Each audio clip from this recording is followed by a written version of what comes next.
കേന്ദ്ര സർക്കാരിന്റെ പുതിയ വൈദ്യുതി ഭേദഗതി ബില്ലിനെതിരെ KSEB ജീവനക്കാർ ഇന്ന് 2 മണിക്കൂർ പണിമുടക്കാണ്. രാവിലെ 11 മണി മുതൽ ഉച്ചയ്ക്ക് 1 മണി വരെയാണ് പണിമുടക്ക്. BMS ഒഴികെയുള്ള എല്ലാ വിഭാഗം ജീവനക്കാരും പണിമുടക്കിൽ പങ്കെടുക്കുന്നുണ്ട്. RB സനൂപ് തിരുവനന്തപുരത്തും. സനൂപ്, ഈ പ്രൈവറ്റൈസേഷനാണോ ഇതിന് പ്രധാന കാരണം? പണിമുടക്ക് പൂർണ്ണമാണോ?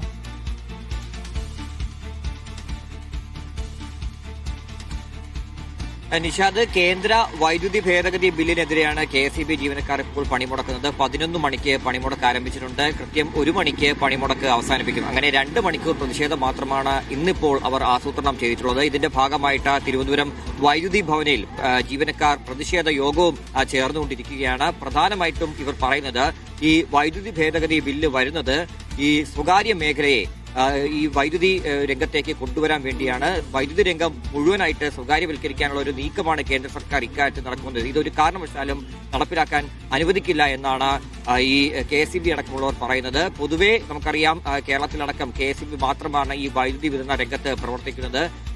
ഈ വൈദ്യുതി ഭേദഗതി ബില്ല് വന്നു കഴിഞ്ഞാൽ KSEBയുടെ തന്നെ ഈ സംവിധാനങ്ങൾ ഉപയോഗിച്ചുകൊണ്ട് ഈ സ്വകാര്യ കമ്പനികൾക്കും വൈദ്യുതി വിതരണത്തിൽ പങ്കെടുക്കാൻ കഴിയും എന്നുള്ളതാണ്. ഉപഭോക്താവിന് ഇതുവഴി വലിയ നേട്ടമുണ്ടാവുമെന്നാണ് കേന്ദ്ര സർക്കാർ ഇക്കാര്യത്തിൽ പറയുന്ന ന്യായം. എന്തായാലും ഇതിനെതിരെയാണ് ഇപ്പോൾ KSEB അടക്കം പണിമുടക്ക് നടത്തിക്കൊണ്ടിരിക്കുന്നത്.